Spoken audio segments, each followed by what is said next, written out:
All right, Peanut Gallery, take it away. All right, so her Homicide. I wanted to say Hernandez. No, this is a Homicide. He's retiring in about 11 days. Holy shit. Yeah. His last match is going to be March 20th at Outlaw Wrestling's End of an Era event. Okay. So, yeah, he is going to no longer be wrestling. He's not going to be competing. He might still be part of wrestling, but he's not going to be competing. Oh, yeah, of course. I mean, the guy's been wrestling for like 40 years now. It's crazy of how long he's been wrestling. He was inducted into the Indie Wrestling Hall of Fame. Yep. Obviously, career in TNA, a career in Ring of Honor. He had some stuff with AEW. Mm-hmm. I don't think he ever did anything with WWE. I don't think he did either. But, he had a good career for what he did. So, the new boxing promotion that WWE and UFC are starting with, the name of the partner, the Saudi partner, is Turki Al-Shishk, which is in the entertainment company is called Sella. So, like 4 partners teaming up. Well, actually, like 3. Teaming up to start a new boxing promotion. And is it going to be located in Saudi Arabia primarily? Are they going to have it here? Because are they really going to try to compete with WBC on something like that? So I really don't know we don't have a lot of details on the structure of it. But what I do know is that they are going to be utilizing the training facilities of UFC. Okay. Well, it's already set up. Yep. Makes sense. And it's also, a lot of it was because of the Saudi just wanting to, sports wash everything. They always do. Yeah. We knew that it was going to be coming eventually. Yeah, we knew. All right, so Broderick Shepherd, who many people might know in Triple Oz Australian's S word, did die not too long ago, actually. He was like 32. Do we have a COD on that? As far as I know, there is not. Okay. But it was announced by his wife, Vanilla Vargas. Yep. So that sucks. 32. That's crazy. Yeah, that is crazy, right? So a lot of people have re-signed, but Hammerstone has not re-signed with TNA. So he has departed the company. Yep. Alicia Edwards and Eddie Edwards did just renew their contracts. Not surprisingly. It was a flash in the pan for him. I think he looks good enough to be in NXT. Honestly. Oh yeah, that's just pretty easy place to go, especially with the partnership. I'm shocked Hammerstone did not I'm surprised they didn't do a whole lot with Hammerstone because that was a fairly big get back when Hammerstone first left MLW. Yeah. So the first night of the 2025 New Japan Cup was canceled due to a broken ring post. Ironically, given our topic. Yeah, I know. The rematches were already scheduled and have already been completed. So they just had to delay those 2 matches by literally a day. So we all know Rey Fenix did leave the company. Thank God. He's not the only one that is leaving the company. Abaddon is also not going to have their contract renewed. Nick Comoroto. Yeah, Nick Comoroto is not going to have his contract renewed. And then Zach Knight. Zaraya's brother. Yep, Zaraya's brother. Nick Comoroto, don't know what he's going to do. Rey Fenix, obviously, a WWE debut is, at this point, pretty much imminent. Same thing with the problem with, Abaddon is definitely... Abaddon would do great in Impact. Yep, absolutely. I can agree with that. All right, so AEW and Amazon Prime. So you can now start watching their pay-per-view. You still have to pay the full price for it. It's so stupid. But you can now watch it through Amazon Prime. That, honestly, if it wasn't for the cost thing, like that kind of partnership would make sense because a lot of people were looking for a new home for AEW since a lot of people don't have cable and therefore cannot order pay-per-views. Yeah, I don't know. Also, by the way, people are like, "Oh my God, this is a huge signing." It's really not. Amazon literally takes on all comers. I know a lot of like small indie like production companies that get on Amazon. It's not that hard to get on Amazon. It's Prime. really not. They are not getting anything out of the deal. No, they're not. That's the thing. You are not getting anything out of the deal. You are paying for the opportunity to pay to watch a pay-per-view. Dude, just pirate it at that point. Right. And Ricochet tried to cause some sort of drama online because he's an idiot. It's like, dude, people are already paying for Prime. When you have a Prime show, the expectation is that you do get that content. You're already paying for the access. Mm-hmm. You guys had a good deal with Bleacher. Was it Bleacher Report? Yeah, Bleacher Report and Fight. Yeah, with Fight, same thing. Yeah. With Fight, you got a discount. Yep. So why not get a discount here? Right. It's stupid. It is stupid. They should honestly. What was their distribution before this? Because I know they had another pay-per-view venue where they got it on a severely discounted price. I think it was for Max. They were going to do the pay-per-views on Max, and the Max one they got a big discount. Yeah, I don't know the whole story about Max. We don't have Max. We have Discovery Plus, but not Max. Right. Well, we don't justify Max right now. No, not right now. So Tony Khan did address a few things in his media call. He talked about the all-in ticket sales. He defended it by saying that he got a plaque from Live Nation saying that the events actually had as many people as they claimed it did. I don't know if I believe that or not. Let me see it. I know, right? Why don't you post it instead of I got this plaque? Yeah, I know. We also heard a little bit more about his creative process. Pretty much, he's just the man in charge, and he has no idea what he's doing. And I think that's fantastic. But he is not. He is balancing his decision making with the wrestler's desires, which kind of goes against the spirit of what AEW was founded upon, giving the wrestlers more freedom. And guess what happens when the wrestlers have more freedom? You get better storylines. No, you get worse storylines because they want to win all the time. They want to win all the time. No. You get wrestlers who are actually passionate about the storylines they're involved with. As long as you don't give them power to, like, say, win or lose, but it's like... It's hard to do that, though. It is very hard to do that. It's like you have to like, convey the story, and part of the story is winning and losing. Mercedes Moné has almost full creative control, and look at fucking her. She has like 10 fucking belts, and she doesn't draw shit. Mercedes Hogan. Yep. That's what you get for that bullshit. He's an idiot. So the Young Bucks were seen this past week at the AEW tapings. Well, they are part. They are, and they were in California. They are from Rancho Cucamonga, California. But they're also EVPs. Yeah, and they are imminently going to be returning. I don't know in what capacity they're going to return, but I think they took some time off after losing the New Japan IWGP Tag Team Champions. Yeah, that was really stupid.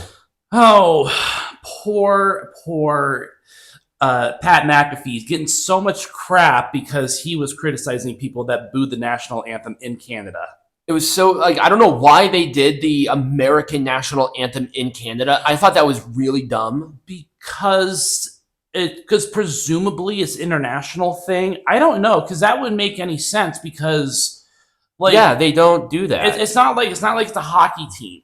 Because when in the NHL, when an American team faces a Canadian team, they play both national anthems. They do the country of origin's national anthem first. Yep. They always have done that. Yep. So when the Canucks play here, they do the Canadian national anthem even here in America. That's something that they do. And it's only if they're facing a Canadian team. If there are two American teams facing off, they don't do the Canadian national anthem at all. They only do the American one. Or if it's two teams in Canada, they only do the Well, yeah, because there's not that crossover. If they did the Canadian national anthem and then the American national anthem, I don't think they would have had a problem. McAfee, I mean, he got some death threats too. It's like, okay, we all need to chill out. I know. And I understand it's a very charged issue, but I still don't get the logic in doing an American national anthem unless they're a primarily American team or whatever. But this is really not like I don't know. It's not an American thing, right? It was very awkward. It was very strange. It's like, why don't you do the American thing in Saudi Arabia? Right? Why? I don't know. We did talk about Natalya. She's going to the Crockett Cup. Cool stuff. I'm excited. I am excited too. So Carmella's... She doesn't know when to shut her dumbass mouth. I know. So Carmella's actions after her release. Obviously, she was not very satisfied with her release. With her place in WWE. Like, she wanted to be more involved in WWE, even while she was pregnant. You're such a fucking idiot. You are an actual dumbass. Yeah. Do you not realize, like, okay, I don't care even if you're like a baby bit pregnant, like 3 months in. WWE would be fucking responsible for your dumbass if they had you on the fucking road while pregnant. Yeah. What else were you going to? Well, it's a lack of opportunity for women. Yeah, that's the unfortunate thing about being a fucking woman. When you're pregnant, you have to have low stress. Yeah. Because guess what? Stress affects the child. Yes. Travel is also diminished because that is stressful. Yes, it is. Stress, that will affect them. Yep. She got trashed every single time she opens her fucking mouth. Yep. I've done it, and everybody that has been put in my fucking comments on every platform are like, I have to give it to you here. Right. It's such a stupid point. She's trying to be this feminist, and it's so weird. It's so silly. It is. I don't get it. Dude, you were released. Yeah. It's like, you should be at least fucking grateful that you had 12 years with that company in the fucking first place. Yeah. And it's not like you can't come back. Now you fucking can't. Now it's not going to happen. And you can go find some success in AEW and get squashed by Mercedes Hogan, right? Yeah, exactly. You're going to do some nonsense, or you're going to continue to complain about WWE making these spurious claims that have no backing to them whatsoever. I didn't even cover it on Drama because of how dumb it was. Oh, yeah. But we had to cover it at some point because it is just stupid. It is. It is this big dumb-dumb. It's really stupid. And she tried to play this armchair warrior feminist, and nobody's buying it. Right. We did talk a little bit about A&E's partnerships, the renewal of the WWE LFG and WWE's greatest moments. We don't have to elaborate. We all know the drama around what's going on with LFG. Right. There is a report that the natural disasters, Earthquake and Typhoon, are going to Typhoon are going to be inducted into the WWE Hall of Fame this year. Now, we do not know because Luger was the one announced. Mm-hmm. But, I mean, I think it'd be cool. Yeah. Peanut Gallery was the one who sourced this image. Don't at me. You know what? This was the image that I could find. Well, actually, it was the image that I could get off of the website, off of F4W. You can look for that. So WWE launched a WCW channel. Yep, on YouTube. It's on cool. YouTube. And the reason is, I think it's an interesting reason. There were concerns about Netflix's essentially takeover of the WWE network and how it might affect some of the availability for the tape library. Okay. So my presumption is, and we did talk about the, what would happen with some of this content after WWE Network was disbanded.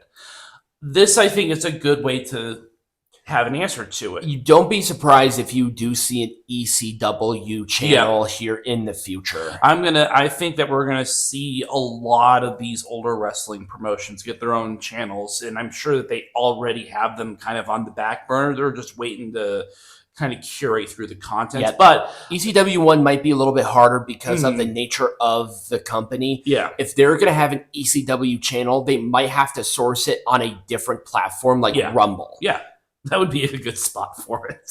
Or Daily Motion. Yeah. You could do Daily Motion too, but YouTube just has this very weird draconian thing about censorship, and ECW is very much about violence and gore and all of this stuff, and don't censor it. Yeah, because that'd be silly. Because then you lose that heart of ECW. Right. Put it on a different platform.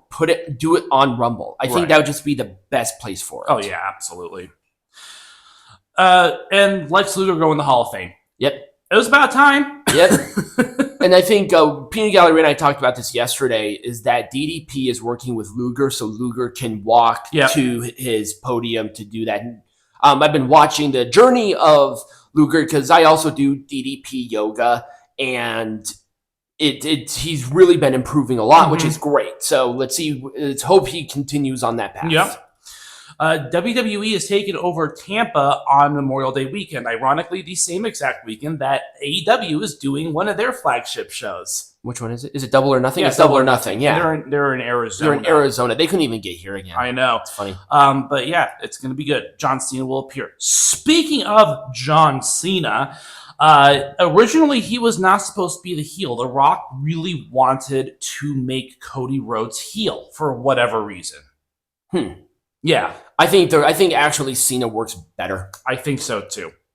But and also the segment was actually not supposed to be the final segment of the match or the final piece of the pay-per-view, but because of just what was about to happen, they had to change it kind of last minute. I'm not surprised. The Rock was really adamant about getting Cody Rhodes to turn heel and face Cena.